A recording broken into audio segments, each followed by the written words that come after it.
Assalamualaikum warahmatullahi wabarakatuh. Alhamdulillah wassalatu wassalamu ala rasulillah wa ala alihi wa sahbihi wa mawalah. Wa asyhadu an la ilaha illallah wahdahu la syarikalah wa asyhadu anna muhammadan abduhu wa rasuluh. Kaum muslimin, pemirsa yang budiman, insyaallah kembali lagi kita berjumpa dalam program acara Fikih Keluarga.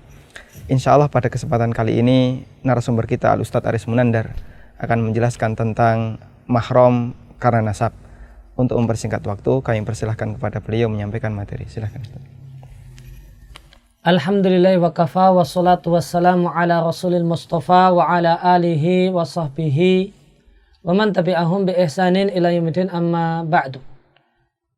Pemirsa yang berbahagia, kaum muslimin dan muslimah rahimani wa rahimakumullah. Topik bahasan kita dalam kesempatan kali ini dalam acara Fikih Keluarga adalah pembahasan tentang perempuan-perempuan yang haram untuk dinikahi. Nah, perempuan yang haram dinikahi itu secara umum ada 3 macam. Yang pertama adalah perempuan yang haram dinikahi karena sebab keturunan atau kelahiran. Kemudian yang kedua ada perempuan yang haram dinikahi karena sebab persusuan. Kemudian yang ketiga, perempuan yang haram dinikahi karena sebab perkawinan atau pernikahan.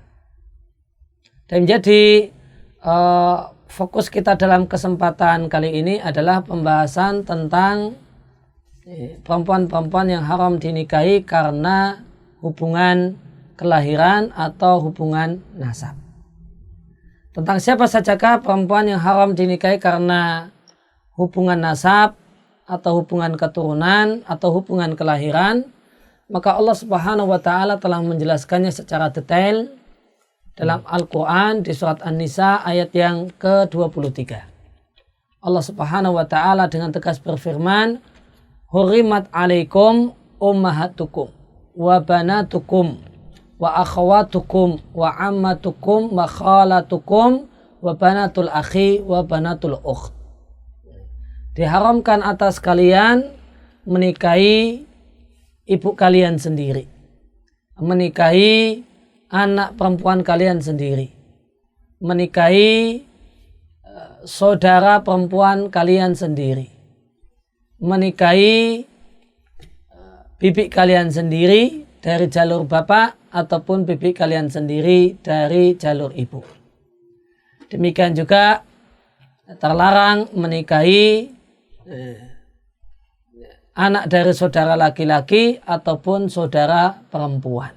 Keponakan, baik keponakan itu adalah dari saudara laki-laki ataupun dari saudara perempuan. Inilah 7 perempuan yang haram dinikahi oleh seorang laki-laki.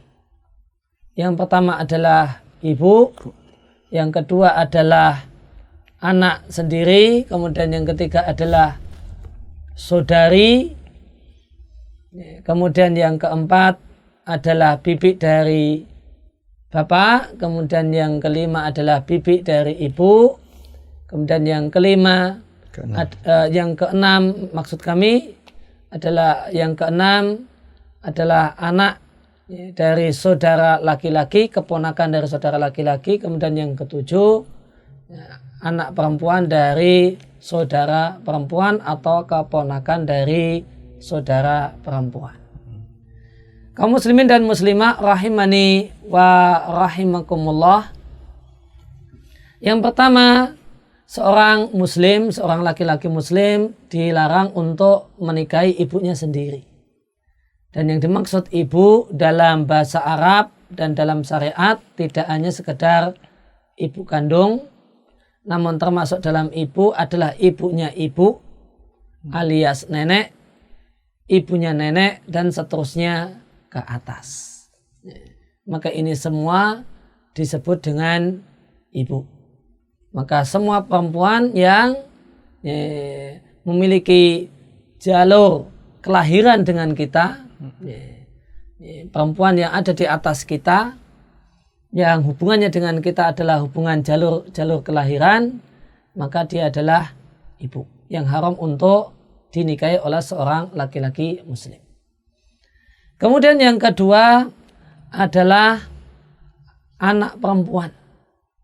Anak perempuan, dan anak perempuan ini tidak hanya mencakup anak perempuan yang asli, namun termasuk di dalamnya adalah cucu.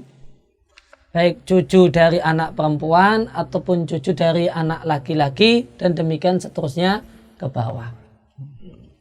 Anak dan cucu itu dalam bahasa Arab atau dalam istilah fikih disebut dengan furu'. Sedangkan bapak atau kemudian ibu, kakek, nenek, itu disebut dengan usul. Kemudian termasuk anak perempuan yang haram dinikahi menurut pendapat jumhurul ulama adalah anak biologis, anak zina. Anak zina. Kalau ini pendapat jumhur, pendapat mayoritas para ulama, dan inilah pendapat yang benar. Maka seorang laki-laki yang dia menjadi bapak biologis dari seorang perempuan, haram baginya menikah dengan anak hasil zinanya atau anak biologisnya. Dan inilah satu-satunya hubungan antara seorang bapak biologis dengan anak zinanya. Satu-satunya hubungan yang menghubungkan di antara keduanya adalah terlarang menikah. Kemudian yang ketiga adalah saudara perempuan. Dan yang dimaksud dengan saudara perempuan yang tidak boleh kita dinikahi oleh seorang laki-laki muslim adalah saudara perempuan sekandung, sebapak, ataupun seibu. Maka jika bapak dan ibunya sama, maka ini disebut dengan sekandung. Jika bapaknya sama, ibunya berbeda, maka ini sebapak. Jika ibunya sama namun bapaknya berbeda, maka ini seibu. Maka tiga saudari tersebut, sekandung, sebapak ataukah seibu, ada seorang perempuan yang haram dinikahi oleh seorang laki-laki muslim. Maka setelah ibu kemudian anak perempuan, kemudian adalah saudara atau saudari kandung, sebapak atau seibu. Kemudian berikutnya adalah bibi, yaitu bibi dari jalur bapak ataukah bibi dari jalur ibu. Maka berkaitan dengan bibi dan paman, maka satu hal yang patut untuk diluruskan supaya kita bisa memahami masalah ini dengan baik. Ada beberapa hal yang perlu diluruskan. Yang pertama, suami bibi itu bukan paman. Kemudian istri paman itu bukan bibi. Itu orang lain. Itu tergolong orang lain. Meskipun dalam bahasa keseharian kita, dalam bahasa Arab ataupun dalam bahasa Indonesia, dalam bahasa Jawa, istri paman biasa kita panggil dengan bibi, bule, atau semacam itu kita anggap sebagaimana bibi. Namun itu bukanlah bibi dalam syariat. Demikian juga suami bibi dalam bahasa Arab ataupun dalam bahasa Indonesia, dalam bahasa keseharian biasa disebut dengan paman dengan berbagai nama dan ungkapannya. Maka ini adalah istilah urfi, istilah keseharian, namun bukan istilah syariat.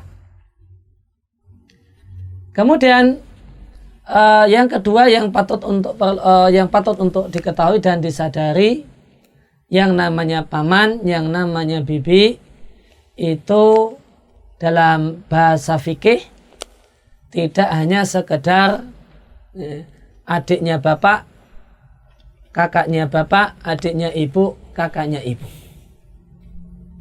Namun termasuk dalam paman dan termasuk dalam fikih, termasuk dalam paman dan termasuk dalam bibi dalam pembahasan fikih adalah saudaranya kakek, saudaranya nenek. Saudara kakek itu disebut jika laki-laki itu paman, jika perempuan itu bibi. Dalam fikih demikian. Saudaranya nenek, baik yang laki-laki, maka yang laki-laki disebut paman, yang perempuan juga disebut bibi. Demikian juga seterusnya ke atas.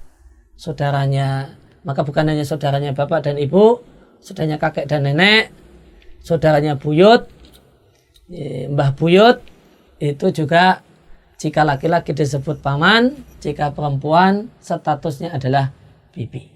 Nah, ini satu hal yang patut untuk dipahami agar kita bisa memahami permasalahan ini dengan baik. Maka di antara perempuan atau perempuan berikutnya yang haram untuk dinikahi karena sebab nasab dan kelahiran adalah bibi dari jalur bapak ataukah bibi dari jalur ibu. Dan maka bibi di sini, bibi dari jalur bapak di sini termasuk bibi dari jalur bapak adalah bibi dari jalur kakek. Termasuk bibi dari jalur ibu adalah bibi dari jalur nenek. Itu saudaranya nenek. Kalau dalam bahasa keseharian kita, saudara kakek kita sebut kakek, saudaranya nenek juga disebut nenek. Namun secara syariat, saudara perempuannya kakek itu kita sebut bibi, saudara perempuannya nenek itu juga kita sebut bibi. Dan mereka adalah perempuan yang haram untuk dinikahi oleh seorang laki-laki muslim. Kemudian dua yang terakhir, yang keenam dan yang ketujuh adalah anak adalah keponakan, baik keponakan dari saudara laki-laki ataupun keponakan dari saudara perempuan. Maka keponakan baik dari saudara laki-laki ataupun anak saudara laki-laki kita, baik saudara laki-laki tersebut saudara laki-laki sekandung, sebapak ataukah seibu, maka ini semuanya keponakan dari saudara laki-laki adalah perempuan yang haram untuk dinikahi. Demikian juga keponakan dari saudara perempuan, dan saudara perempuan ini baik saudara perempuan tersebut anak saudara perempuan ini mencakup baik saudara perempuannya adalah saudara perempuan sekandung dengan kita ataukah sebapak ataukah seibu. Maka inilah 7 perempuan yang haram dinikahi oleh seorang laki-laki muslim yang selain anak zina adalah sesuatu yang keharamannya adalah disepakati oleh seluruh para ulama. Sebagaimana dikatakan oleh Ibnu Jarir At-Tabari, demikian juga Qurtubi, beliau menukil ijma' ulama, kesepakatan kaum muslimin haramnya seorang laki-laki muslim menikahi 7 perempuan atau 7 jenis perempuan tadi. Kecuali kalau yang bukan ijma' adalah masalah anak zina. Anak zina haram dinikahi menurut pendapat jumhur ulama, dan inilah pendapat yang benar. Kaum muslimin rahimani wa rahimakumullah, pemirsa yang berbahagia, kesimpulan mudah atau kaidah yang mudah untuk bisa kita pahami berkaitan dengan perempuan yang haram dinikahi karena hubungan kelahiran atau hubungan nasab adalah sebagai berikut. Ada satu kaidah ringkas, kalimat ringkas yang jika kita bisa pahami kalimat ringkas ini, maka kita akan faham dengan mudah siapa saja perempuan yang haram dinikahi karena sebab kelahiran atau karena sebab nasab. Kaidah atau kesimpulan dalam masalah ini, semua perempuan yang hubungan kita dengan dia adalah hubungan kelahiran, hubungan nasab, punya jalur ke sana saya dengan perempuan tersebut jalurnya adalah jalur kelahiran, maka seluruhnya adalah perempuan yang haram dinikahi kecuali 4. Kecuali 4. 4 tersebut adalah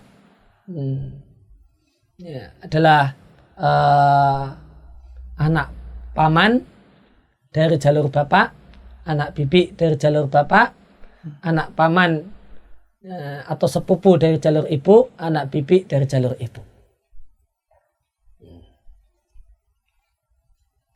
Atau dengan bahasa yang lain, semua perempuan yang hubungannya dengan kita adalah hubungan kelahiran, hubungan keturunan, hubungan kelahiran adalah haram dinikahi kecuali anak paman dan anak bibi. Sepupu.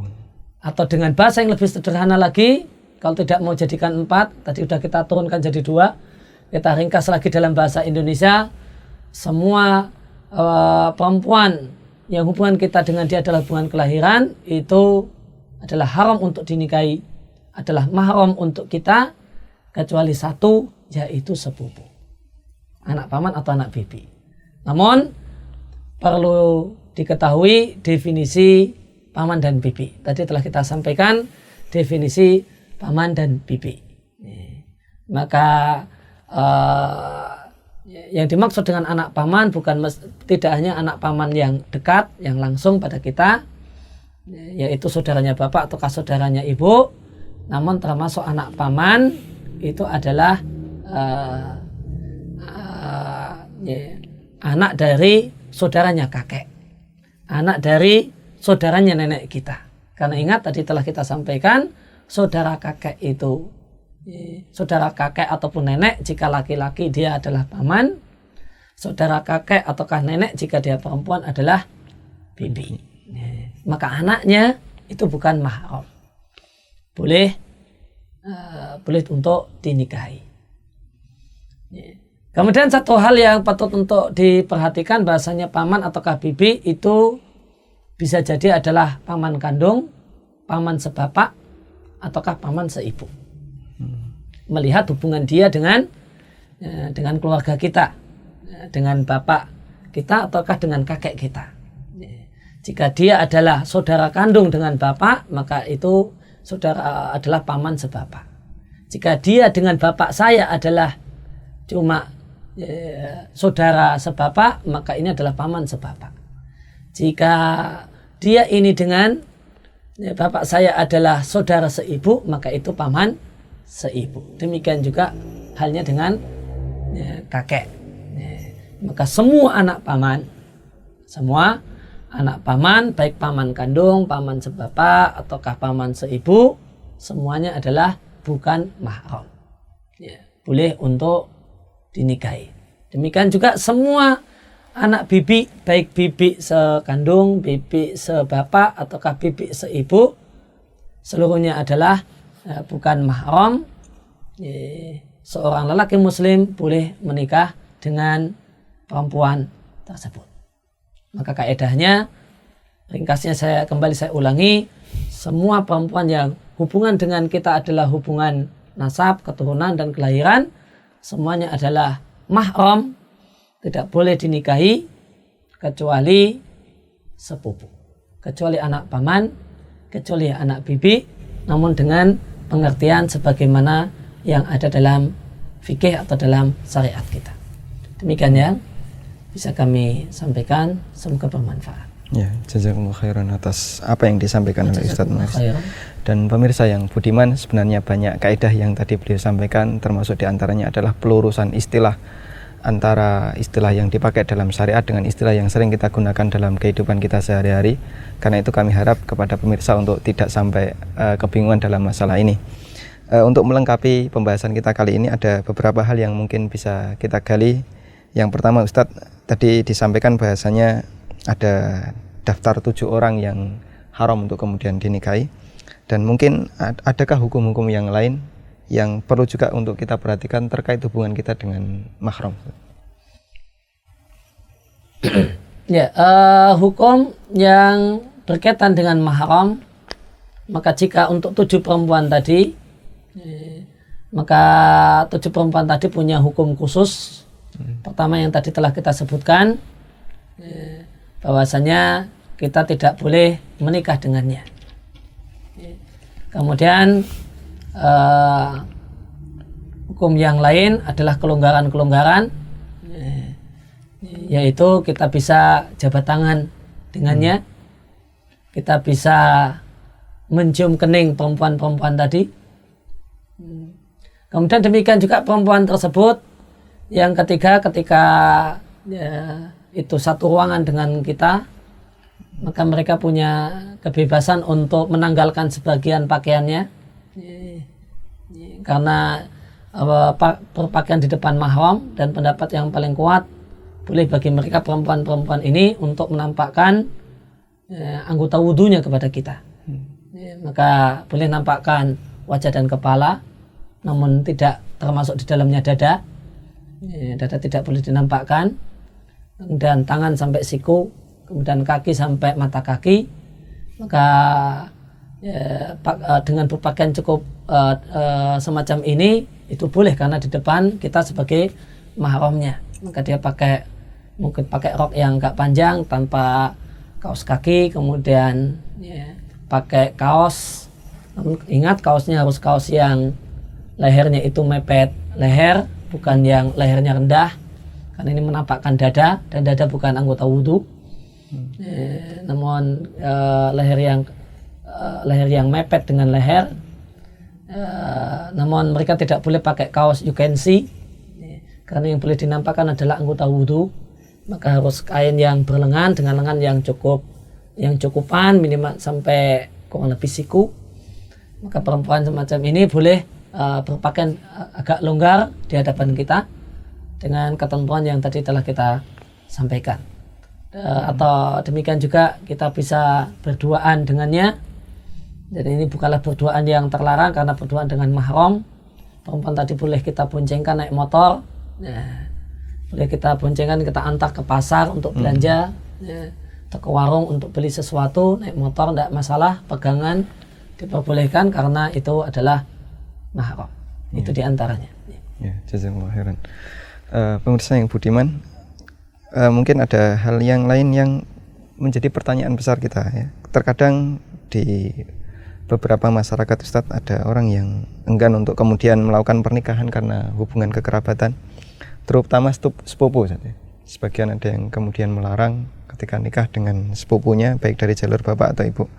Mungkin ada nasihat dari Ustadz Aris untuk mereka yang sampai terhambat kasus pernikahan karena gara-gara hubungan dekat keluarga.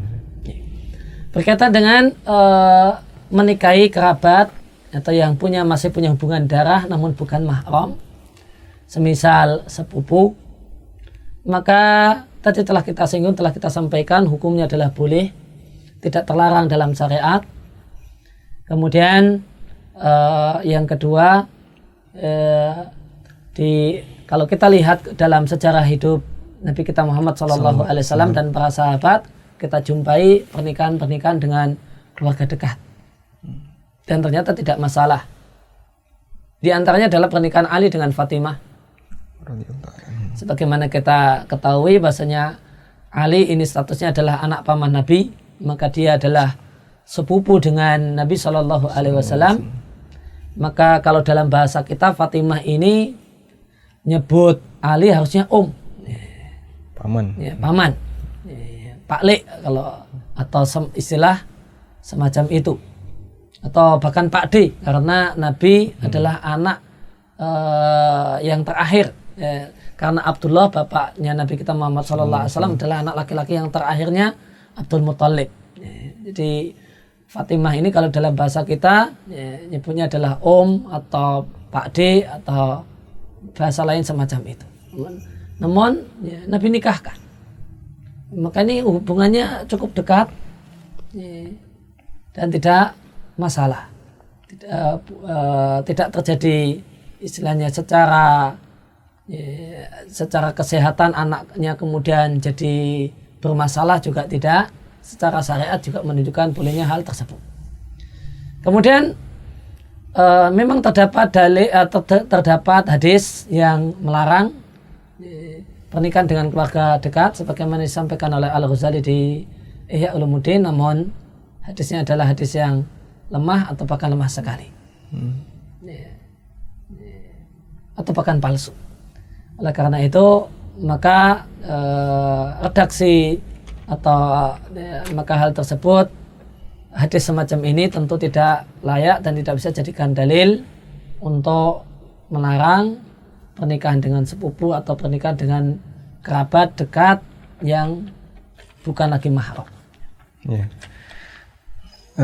Banyak sekali yang bisa kita ambil dari apa yang beliau jelaskan, namun mengingat kesempatan yang terbatas, kita cukupkan sampai di sini dan kita sampaikan jazakumullah khairan atas apa yang disampaikan oleh Ustaz Aris Munandar. Mudah-mudahan apa yang beliau sampaikan bermanfaat bagi kita, dan wassallallahu ala nabiyyina Muhammadin wa ala alihi wa sahbihi wasallam wa akhiru ta'wana alhamdulillahi rabbil alamin.